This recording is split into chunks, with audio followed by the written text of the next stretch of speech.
Iran Israel जंग को 23 दिन हो गए हैं, लेकिन जंग अभी भी जारी है। शुरुआत में इजराइल के बड़े हमलों में ईरान के कई टॉप लीडर्स मारे गए। लगा था कि ईरान कमजोर पड़ जाएगा, लेकिन आज हालात बदल चुके हैं। ईरान अब भी इजराइल को लगातार मिसाइल और ड्रोन से जवाब दे रहा है। ये जंग खत्म नहीं हुई है, बल्कि और लंबी और खतरनाक होती जा रही है। ईरान में 23 दिन में जंग में भारी तबाही हुई। 1444 मौतें हुई, जिसमें 204 बच्चे भी थे। सुप्रीम लीडर अयातुल्लाह खामेनेई समेत दर्जनों टॉप लीडर्स मारे जा चुके हैं। 7800 ठिकाने तबाह हुए।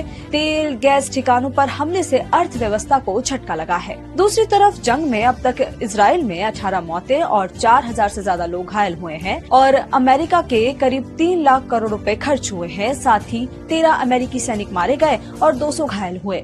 ईरान ने ओमान, कतर, सऊदी और यूएई में भी हमले किए, जहां 100 से ज्यादा लोगों की जान गई। कई सैन्य ठिकाने, रडार सिस्टम, 16 एयरक्राफ्ट भी नष्ट हुए। वहीं एक F-35 फाइटर जेट भी डैमेज हुआ। टैक्टिकल वॉर में अमेरिका इजराइल ने बाजी मारी है। रीजनल सिक्योरिटी एक्सपर्ट एमिल होकाया मानते हैं कि अमेरिका और इजराइल ने ईरान पर एयर सुपेरिटी हासिल की। ईरानी टॉप लीडरशिप को आसानी से निशाना बनाया।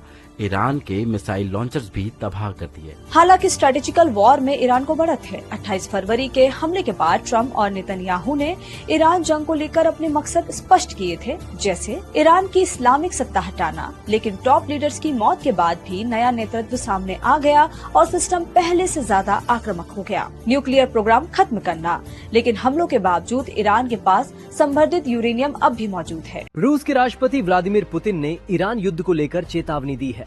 उन्होंने जंग से कोविड जैसे हालात होने के खतरे की बात कही। जंग के असर कोविड महामारी जैसे हो सकते हैं और लड़ाई में शामिल देशों को भी इसके नतीजों का अंदाजा नहीं है।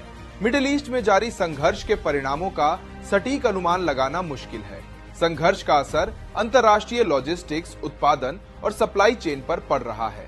वहीं इजराइल ने दावा किया है कि उसने ईरान के बंदर अब्बास शहर पर किए गए हमलों में IRGC की नेवी कमांडर अली रेजा तंगसेरी को मार गिराया। अली रेजा को ईरान की समुद्री सैन्य रणनीति का अहम चेहरा माना जाता था, जिन्होंने स्ट्रेट ऑफ हॉर्मुज को बंद करने की रणनीति को लागू किया था। हालांकि ईरान की तरफ से अभी तक इस दावे की आधिकारिक पुष्टि नहीं की गई है।